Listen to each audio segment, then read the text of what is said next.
Going to record. And I think we're good. Okay. So tonight I have two special people who are going to share what they have learned at the New Leaders Conference, which if you guys were following them, it's like pretty sweet deal that what they accomplished and what they got to do there.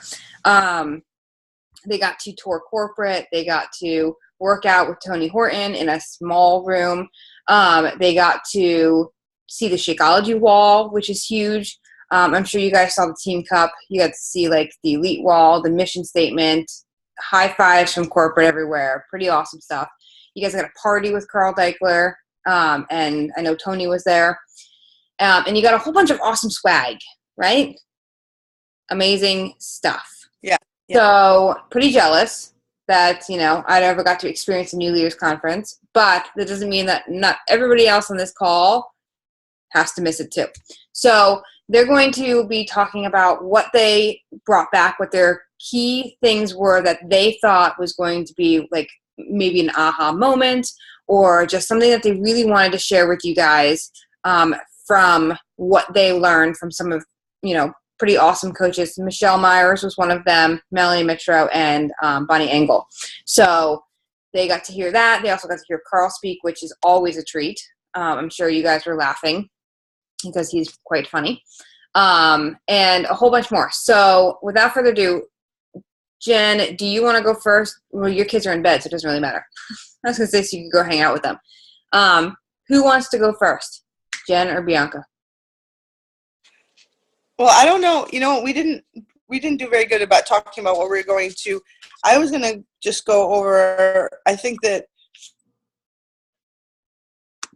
several little moments that helped me just from my perspective, but Bianca and I have different kinds of, she's set up in better ways than I am. So I had a lot more as far as managing my time better, that a lot of aha moments on that. So I don't know what you were going to go through, Bianca. I don't want to duplicate. Since there was about a million things, it's hard to know what to select. So, well, you pick what spoke out to you because it's going to help somebody here. And then if Bianca wants to add to it, she can. And I'm sure she has other things because you're not her. Okay. So I have a million things, and I did a call with my team like literally the next morning because I was so excited because there's really such amazing information and little things that I know that I need to work on myself. But really, I think a big takeaway is that I think a lot of us often post about sales too much and get worked up and worry about, oh my God, I have to get a sale. But really focusing more on the relationship building, which is definitely the most important thing to me. But everyone has a goal of that SC5 per month, and we don't, instead of talking about it as humanizing it, we say, going about it a different way of saying we need to help 3 to 5 people every month, and going with that the very first time you sign a coach. So that's not something that I often would talk about right away. I also I will individually try and help a new coach on board and do something privately, but I think I'm going to work on doing more like videos that I can share and having a formal process when someone signs on. So a welcome call, helping them with their first post, and then videos of kind of like the first things that they need to do. And I do some of this already, but not consistently. So I'm going to start doing a month, like making sure I do a Coach Basics every single month, a What is Beachbody Coaching every single month. Plan it and schedule it, and just have better use of my time, because I often will do about 10 million things at once and not focus anywhere. When I go to do a post, I start scrolling. Just better time management skills. And there was a lot of people kind of speaking to that and about the relationship build. I have all my notes in front of me because I took about 25 pages, seriously. Something else that stuck out loud and clear was I started as a discount coach, and it's always been kind of a hobby, and it is as successful as a hobby is, but if you want it to be professional, you have to treat it more like a profession by setting actual business hours. So again, it's all about my time management and how I'm doing that. Like as soon as someone messages me, I message them back, and it's not always effective use of my time if that's when I'm supposed to be doing my personal development. So I took away a lot from just scheduling myself and getting more organized. I took a lot away with that. Can you go over what they said about how to schedule? Because I'm sure there's other people here that want to know how to schedule your time. Yeah, and obviously it's different for every person, but like, Melanie will do a new coach basics group every month. She starts promoting for her challenge. Next month's the third Monday of the month. She starts doing those the last 2 weeks. But for me, the biggest thing I took away was scheduling my time. So normally I'd get up in the morning and say from 4:30 to 5, a.m. I'll respond to all my messages, get a couple of my posts lined up, and do that before I work out. But then when I'm supposed to be messaging people back, I might start scrolling instead. So I'm just trying to focus my time more. So if I say I have an hour a day to focus completely on Beachbody, I am now designating from 4:30 to 5 a.m. This is exactly what I'm going to do. And I'm changing that over to personal development rather than messaging. Because no one wants to see my messages at 4:30 in the morning, honestly. So I need to do personal development then, because I find that I used to allot my time on my drive to work for personal development time, and listening to things, blogs, and listening to the recordings from coach calls, and that's fine and all, except I have a lot of working people in my team, and if I need to follow up with coaches, a lot of times they can talk at 7:30 in the morning. So I'm now talking to coaches on my drive into work, which means I wasn't doing personal development. So I'm just trying to make a schedule that works better for me. So I think it's very individual. So everything that I wrote, but it's really picking a time and allotting it to that. More time. I have to dedicate a little bit more time on my weekends, trying to not do it around the kids, and then getting to the point where I'm really putting my phone down after work and dedicating more family time, because I find that I'm getting so distracted all the time when I hear a ding or I have to respond to this right away, and I don't, and I have to get out of that habit. That's a me problem. I really have to do that. The other huge takeaway I have is ownership over accountability and empower versus enable with Michelle Myers. I am very guilty of, I want to help my coaches, I want to help them succeed, but if I start doing too many things and answering everything for them, then they're not actually learning the process of how you go through finding the answers. I've been guilty of it myself, sometimes like just asking Revelation Fitness, but sometimes by researching on the page of how to actually find out the right answer, you get a lot more out of it, because there's so much in their back office that I was not taking advantage of for sure. So just playing around back there. Stop blaming. Like sometimes I'll be like, oh my God, I don't know why, when everyone's having trouble hitting Success Club, I'm not sharing what I'm doing to help my coaches achieve Success Club, and also working on different people's personalities, because everyone is going to work different. And just because I'm going to go talk to 1,000 people in a grocery store doesn't mean everyone's going to. And it's trying to help my coaches get to reaching their goals but understanding their personalities a little bit better and how to do it, rather than saying, well, why? Just go talk to people. What's the big deal? It is not everyone's the same, and I need to work on different paths of helping coaches hit their goals with different personality types. So let's see. There's a million things, so I'm kind of bouncing a little bit just because I literally took so many notes I can't even tell you, that I haven't even gotten them all down. And I'm on 3 hours of sleep, so that's my disclaimer. And I got a flat tire today, but anyway.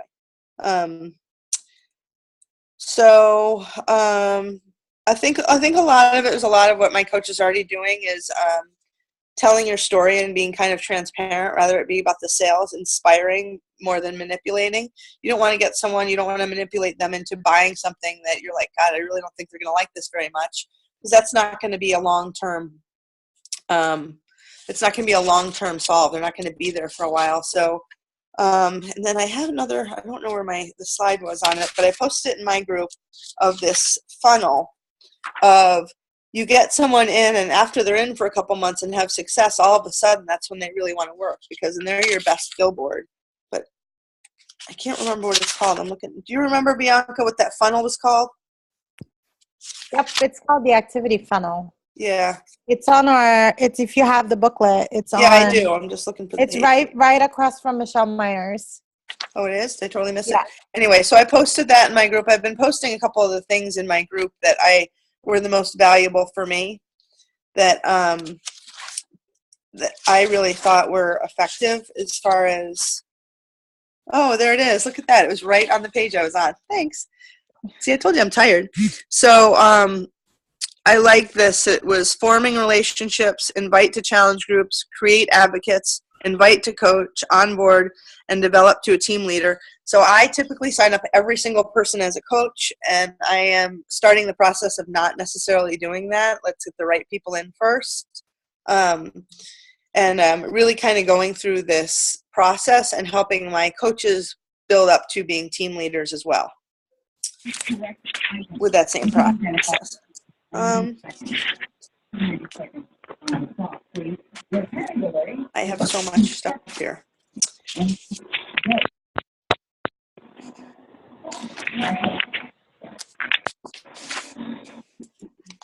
Do you have anything you want to jump in with, Bianca, with those same subjects while I'm searching here? There was just so much. It's kind of like strange, and it was 2 days. It was 2 days, but like just so jam packed with little aha moments here and there. And I had, like Jen saying, I have like a gazillion notes, and on my way home, I'm trying, like Mel had asked us to share something on the Dream Team call, like a biggest takeaway. She wanted one thing that we learned. And I'm like trying to look through my notes and come up with one thing, and there really isn't. There's just a common theme that I got from every single presentation, which is Success Club. And I know everybody's going to be like, yeah, blah, da. We've been hearing Success Club since we signed up. But it was my biggest aha moment. And the one thing that was huge to me that really stood out was I was shooting for Elite last year, and I was sitting here at the end of the month, at the end of the year, just pulling my hair out, like, why can't my coaches hit Success Club? Like, I hit Success Club 20 something every month. I never have a problem. And I explain, from start to finish what my process is, and my coaches can't do it. So I'm like, there is something missing. I just don't know what it is. And there was something that Bonnie Ingalls was talking about in her presentation about how when you sign up as a coach, when you sign up a coach in your team, your focus should be on helping those coaches hit Success Club. It's on expressing the importance of Success Club to them, and it's on making it a non-negotiable. Because when you have that initial success, what happens to you? Like when you're like, your coach hit Success Club and you're like, yay, you hit Success Club, woohoo! Like you make a whole big deal out of it. They start to believe that it's a big deal, and they feel really proud of themselves that they did, something right. And they don't know what Success Club is yet, but you have to have that belief in them and show them that it's doable, because it all starts with the mindset. Once that month passes by, 2 months passes by, and they don't hit Success Club, it becomes really hard for you to reverse that idea that Success Club is an easy thing to do, because it really is. But until you have that success, until you can show to yourself and prove to yourself that you can do it, the longer it goes by, the harder it becomes in your head. It's still the same process. Like you still do the same thing I'll do, and it's still easy, but in your mind, it becomes hard. It's whatever your mindset is. So a huge, huge, huge takeaway for me was that, because I put my coaches into these coach basics, that blah, blah, blah, blah, blah, blah, about posting, about the, time management and blah, blah, blah. And this is what you should do. And not enough emphasis on Success Club and how important it is. So Bonnie Ingalls was talking about how coach basics for her, the first 2 weeks, she talks about nothing else. It's just Success Club. Just Success Club. And it's just instilling that idea. Yes, you can. Celebrating and recognizing them for each little point that they get, or for, a good post. Celebrate with them and create and instill that confidence in them, because they don't have it when they first sign up. If you guys remember when you first signed up, you didn't know it. You don't know what you're doing. You're like, all these people talking about the stuff that I don't know, and you want to learn everything because you want to catch up and you want to be like everyone else.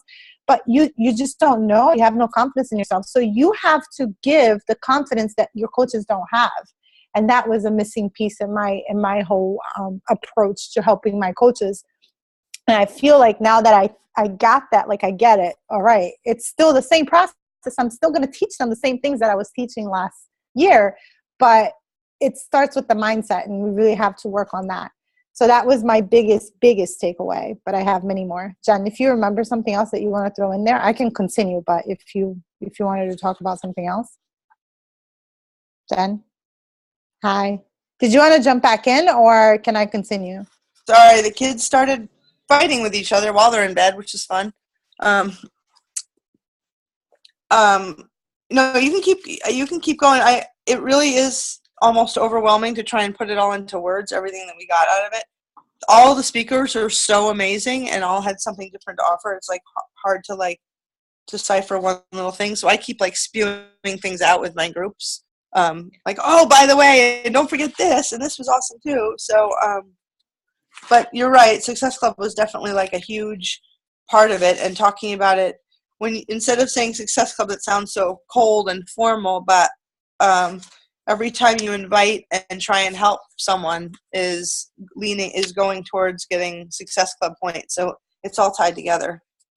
And it's really about inviting them to join you on a journey rather than joining your business. So I think that a lot of times our language and how we speak and how we phrase things makes a really big difference.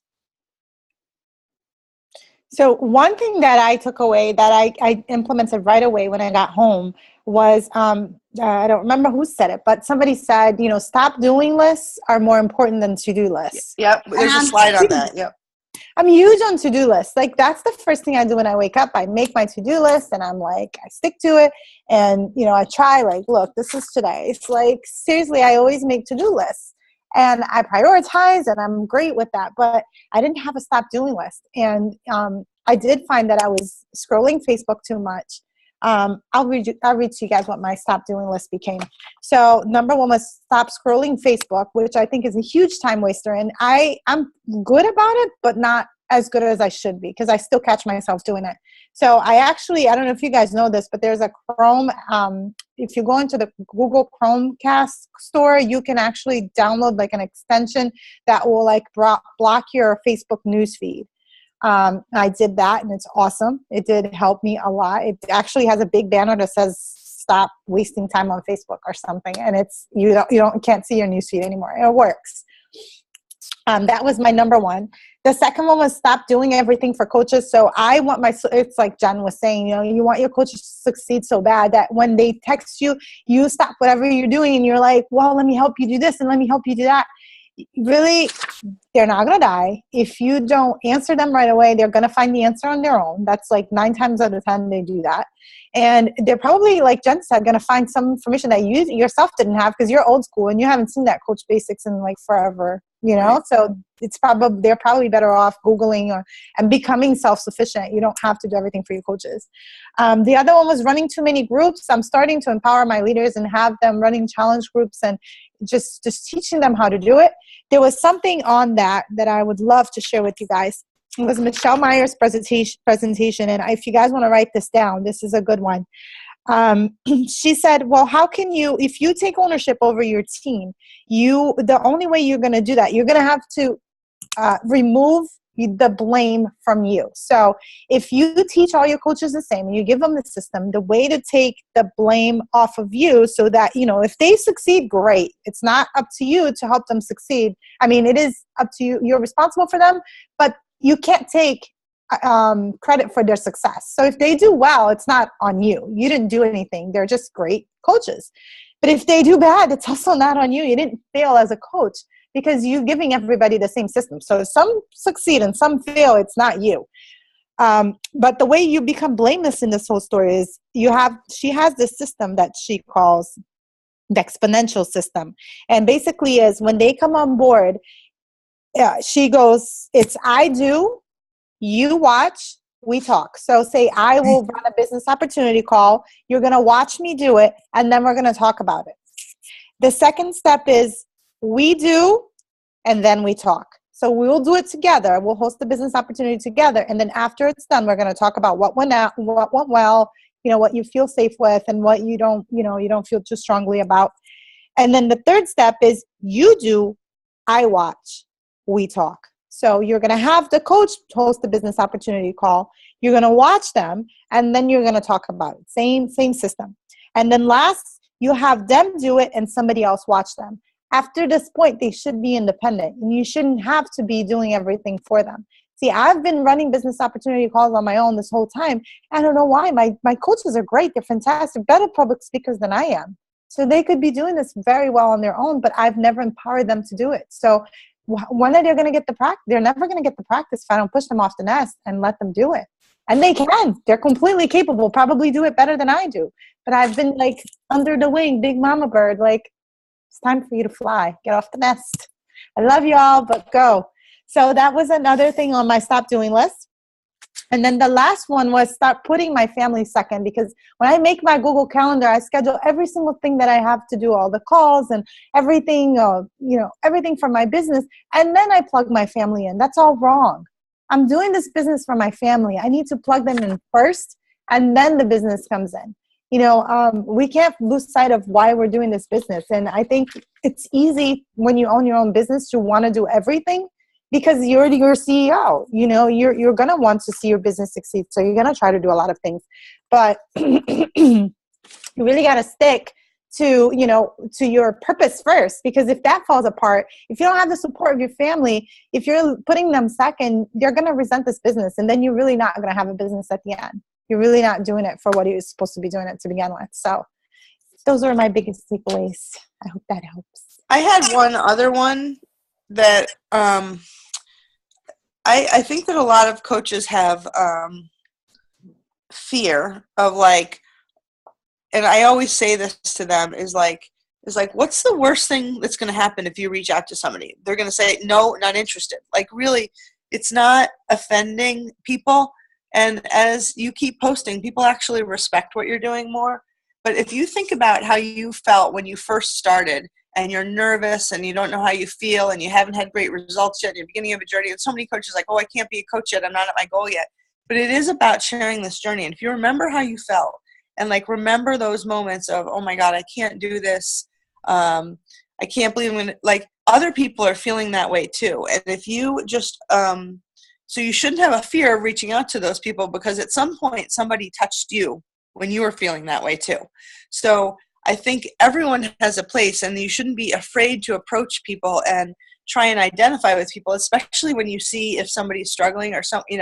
It's like, there's a woman next to me on the plane on my way home, and super, super overweight, and she asked me what I was doing there, and I tell her, and she's like, yeah, I need to eventually exercise, but I brought some healthier snacks on the plane, but I don't know how great they are. I'm like, well, what are they? And she busts out Lunchables. Did you know, like, grown people buy Lunchables? Like, never. So on top of before I even got into Beachbody, I didn't buy Lunchables. I don't let my kids have Lunchables. You can make these things. I couldn't understand. Oh, and cheesecake. Who brings cheesecake on a plane? Anyway, long story short, it was crazy, but you end up talking to someone, and all of a sudden, when you talk to them just like another person and identify with them and say, hey, I've had struggles too. Just because she was a very heavy woman and she didn't see me as ever having any issues. If you relate to people, no matter at what level, because, hey, I've had food issues too. You don't have to be 200 pounds to have food issues. I think a lot of us have them. But she just completely opened up and started talking to me just because I tried to relate to her. So don't think that when you approach somebody, as long as it's about your story and sharing where you've been as well, and although you might be, and I'm in a good place now, I haven't always been there. And if you share that side of it, you have nothing to be afraid of, because you're just identifying with people. And I think there's a lot of fear in this business of, oh, I can't do that. This person, she's going to think I'm crazy if I start. But it's really not. It's not like you're looking down on another person. I think we've all been in every up, down, bad place. Most people can relate to it. And it's just finding that common bond between you and another person. It doesn't, if they say no, not interested, don't want to talk about it, so what? Yep. You planted the seed, no matter what. Right. So those are some pretty awesome takeaways. I really like the stop doing list. The whole thing that Bianca was talking about of the taking the blame off you, that whole system.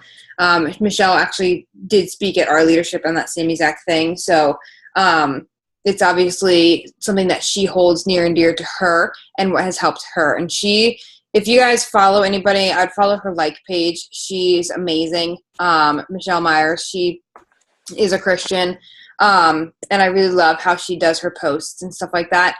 You can just tell she's genuine when she posts things. There are some coaches that, you're just like full of fluff and all that kind of stuff, but she's just herself. I believe she's a pastor's wife. And so she creates devotionals. So like she has got books and stuff like that you can get. She's got a clothing line that are like biblical related stuff. And I really look up to her. She is one of the pages that my like page follows. So that's something to, she's very, what she says, you can tell is very true. And she runs her business that way. So that's pretty awesome. Now, obviously they can't tell us everything that they learned, because like Jen said, it was a lot. They pack so much into so little time. But that just tells you that next year you need to be there. So, New Leaders Conference, I'm going to start doing a post. I think I'm going to make it a pretty timeline banner or something like that for those who want to make it to the New Leaders Conference next January. So hopefully everybody on this call will be there, which will be awesome. And if I'm going to think of a number, if we get an X amount of people there, I'll fly out and I'll do a dinner with everybody who gets to go. So me too. Jen will be there with me. Except unless if there's a snowstorm coming. Yeah. Oh my gosh. Yeah. That was a nightmare. Awful. So does anybody have any questions for them? I'm sure that as they start thinking of things or put things together from what they've learned, they'll be happy to share it in Revelation Fitness with a little explanation for you guys. And I know that our leadership, I think they made the videos available. I'm not sure. Maybe not. But if they do, I'll share those as well. But I think they're all on YouTube now, Kaylee, because they sent us the links. Okay. So if you have the links, you can post them in Revelation Fitness. Okay. I saw the PowerPoints. I didn't see the links.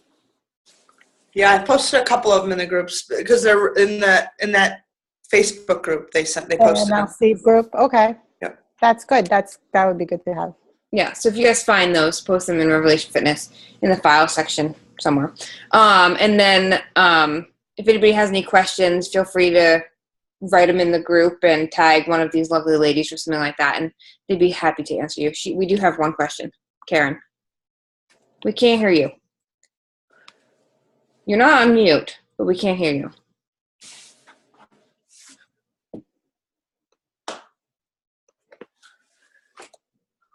No, can you type it in the chat?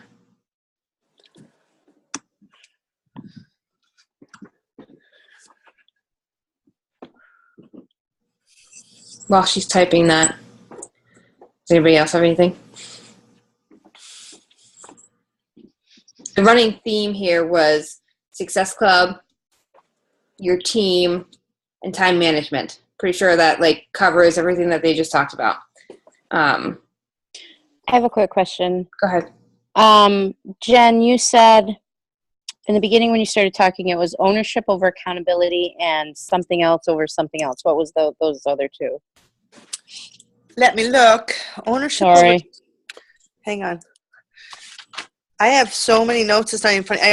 If I could read half I can read it. If you guys would be able to read my writing, I'd almost copy it for you. It's empower versus enable. There you go. Empower versus enable. Okay, thank you. Mm-hmm.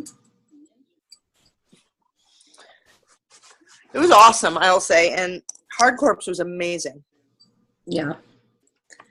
I'm sure it was for a cardio junkie. Okay, so Karen says she made a huge connection to what you guys were saying about do, we do, you do, as it's what I do as a teacher. That's good. That's exactly what you're going to do because you have a teacher mentality. You're going to find that you're going to have coaches who are preachers and you're going to have coaches who are teachers.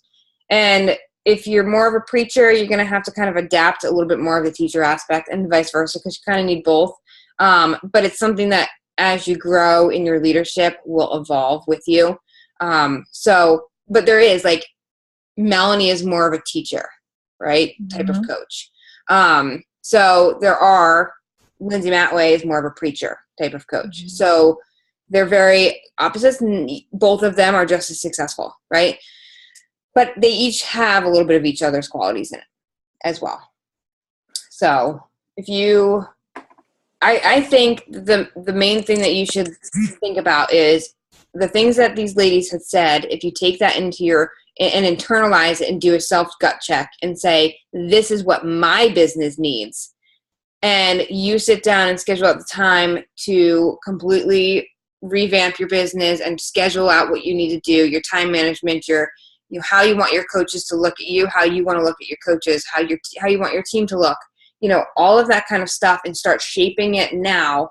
It's going to be 10 times easier down the road when you become, a Star Diamond coach with all these coaches underneath you, and you'll have a good system. Foundation. That's one of the things that I lacked when I first started. I'm going to be completely honest with you.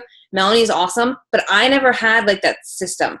If you've done the color code personality, I am like literally a blue and a white, like half and half, blue and white.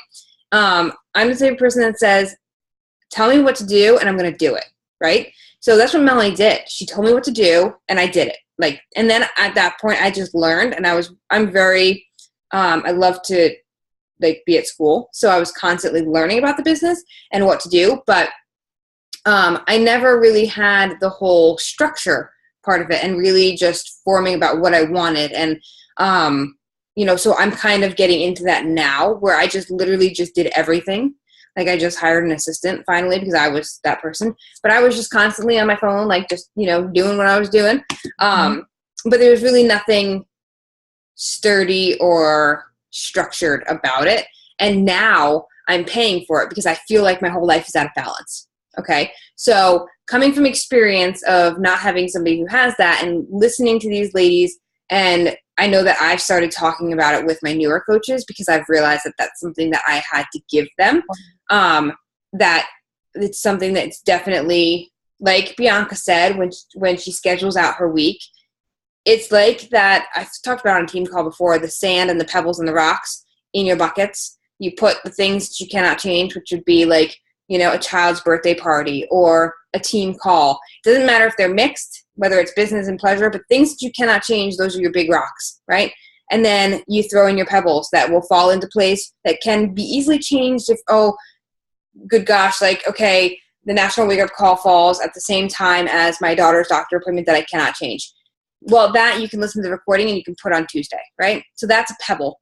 And then you have your sand where it's like, okay, I have this master list and this master schedule, and my girlfriend calls and says, hey, you want to go to lunch? And if it falls into place where you don't have anything, yeah, let's go to lunch. Like that type of scheduling every single month, or if you want to do it weekly, is vital because you will know, okay, this is what and this is where. Also having business hours like Bianca talked about and Jen. Business hours are key, stick to them.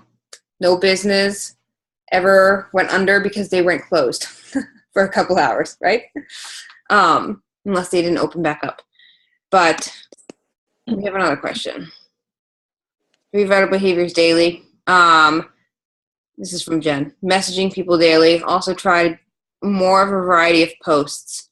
So that was because Karen was asking a question because she was saying, Bianca was saying she doesn't have trouble hitting Success Club. I don't usually either. I think everyone's got a different, and I was just saying based on watching Karen, I was saying I'm not seeing a huge variety of posts, and I'm not sure. Karen, I'm happy to chat live. I'm not sure, are you doing the 3 vital behaviors daily? Are you doing personal development and reaching out separately? It can't be one big thing that we also learned. You are not going to continue to grow a business if you're only just doing Facebook posts. It has to be more than that. It has to be private messaging and connecting with people on a personal level, not in the masses, because we all think that we can constantly, yes, it does. I can tell you, I have people that come back because like, obviously you're passionate about this. Now you can tell me about it. That happens. But more often than not, you're going to get the person that you private message that, you know, so many people now, when Facebook first came out, everyone's on it all the time. Well, people are getting tired of the huge, massive news feed sometimes. So that doesn't mean you can't keep, I had friends comment on people's posts. You keep adding people to that world.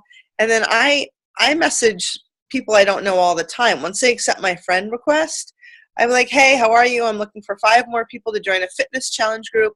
Would you have any interest?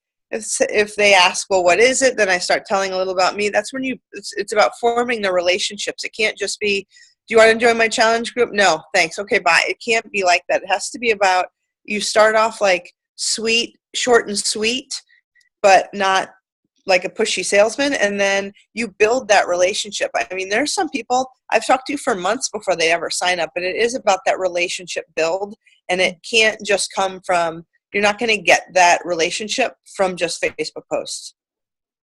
See, everybody's different in how they build their business. Mm-hmm. Talking about Bianca knows her niche, right? She has this down to the T, where that's how she has been able to do it. She just knows who they are and who she's speaking to. So that's one thing that you're going to want to do. Like, who are you talking to? Who's that avatar that you're speaking to? But in the same sense, like, Jen is the type of person that doesn't care if she does cold invites, right? Like that. Like, for me, when I friend request somebody to be a new contact on my page, I start small talk first. I don't say anything about Beachbody. I don't invite them to anything. I literally form with them first. So it doesn't mean that there's one right way or another. It depends on your personality type. And what you prefer to do. I am 6-star diamond, 2-time elite. March will be 3 years in the business, and my goal is Success Club 5 every month, right? Mm-hmm. I am not a huge Success Club driver because I have different goals. Bianca and I have been talking with each other, and she has always been high Success Club, but lower on the coach, the coach rise type of thing, where on the other hand, I've been low on the Success Club challengers aspect and high in the coach rise. So she's switching because she's now building a business, that type of thing. So she's more coach oriented, but it just depends on, a whole bunch of different factors in how you run your business. But that's why I said having that plan and knowing what you want to do and how you want to go about it, and then figuring out who you're talking to is going to be vital. Because if you are trying to throw a fishing line into a pool full of hundreds of thousands of people or fishes, you're not going to get anything because you're doing too wide of a range of fish. But if you're throwing a fishing line into a pool of 500 people, you may get all 500 people because those people are so targeted into what you can relate to them with that is more valuable than just blind casting and hoping that somebody's coming out. Again, let me add one other thing on that, Kaylee, because I forgot to mention this. This was key. And I think it was Melanie and she said it before, but I think it hit more home this time. Stop talking to the masses to begin with. Figure out who you are, what's important to you. I had a girl that's been coaching with me she's not on the call right now, but for like a year and a half. And I asked everyone, what are you really into? What is your niche? What do you love? What is your passion? Because I'm in a wine lovers group and I'm in a chocolate lab lovers group. And I tell you, I have at least 5 coaches from the chocolate lab lovers group. It's when you start speaking to smaller audiences. But I am also, Melanie was very much about not trying to talk to everyone. So I'm not trying to speak to the 21-year-old college graduate right now because I don't relate well to them. I focus on corporate working moms. I focus on, people that are working full time. I'm not focusing on the stay-at-home mom. It's not my niche. So that's not saying that there's not a huge niche out there and I don't have any of them, but that's not who my target is. And once you focus in on that target, you don't have to speak to anyone else. And that was something Melanie was pretty strong about, was that it was really about speaking to your market. Because if you're appealing to someone and someone else comes that's not in that market, that's fine. They're drawn to that style, that personality, because there's, everyone's got something different to offer, and you want to know, why does someone pick me over someone else? And it's about having a niche and owning it. When people ask me, like, how do you get so many Success Club points? It wasn't always like that. In the beginning, I used to hit Success Club here and not really there. And it was just never like a big deal for me. I didn't understand the importance of it. That's why I get why my coaches don't get the importance of it. But really, when you make it non-negotiable, when you set it as a goal, and it's do or die. There's not reaching it is not an option. You will learn the little secret sauce that's like applicable just to you, because I can tell you what I do and it probably wouldn't work for you, just the same way as Kaylee can tell me what she does wouldn't work for me. So really, it's only going to come from that belief, that faith that you have that you're going to get it no matter what. And it's just a matter of practice, and it is the foundation of the business. So until you have that down, don't bother doing anything else but focusing on, what do I need to do to reach Success Club? Because you need to have, first of all, you need to have that belief that you can do it. So you can pass it on to your coaches, because this business is very simple. It's get Success Club and get coaches and teach your coaches how to get Success Club. There's no secret to it. It's very easy and it's very simple. But until you master it, then you don't bother doing anything else. You have to figure out, make it non-negotiable, from January on until the end of the year. I am not going to miss Success Club 5. I gave myself 10, but you will shoot for that goal every single month, and you're not going to throw in the towel no matter what. If you're there at 11:55 at night on the 31st, trying to get your points, you're going to try to get your points. You're not throwing in the towel no matter what. If you do this, just that one thing, you will figure out eventually. Give it 3-4 months, because it took me a little while. But I learned what I needed to say, when I needed to post it, what my timing is. Like Kaylee was saying, I know exactly. My bait is like only to my fish. I can go and try to fish in Kaylee's pond. I'm not going to get anything. My bait specific. I know I'm on point. When I throw in an invite post, I get my people. And I gotten to a point where I don't have to do many invites over, Messenger, because I am that good at it. And how did I get that good at it? I just practiced. I made Success Club non-negotiable, and I did it month after month after month, where now it's a no-brainer. Take the first 5 days of the month, and I have it. You can do it too. I'm not special. I'm not smarter. My niche is not better. We have the same tools to work with, the same resources. I just practice a lot. So that's all I can tell you. That's what I tell my coaches. You just have to find your secret sauce. Mm-hmm. Does everybody want to go hit Success Club now? Did I fire you up? Go do it. We're all about Success Club, but that's literally the bread and butter to your business. Like, if you're not hitting Success Club, you're not growing. Mine really want to hit it, because I'm giving away my swag to anyone that hits it. Nice. All right. Well, if there's no other questions, I'm not going to keep you guys. If you think of anything, post it and tag one of these lovely ladies, and I'm sure they'll be happy to answer it. Okay? Have a good night. Good night. Bye.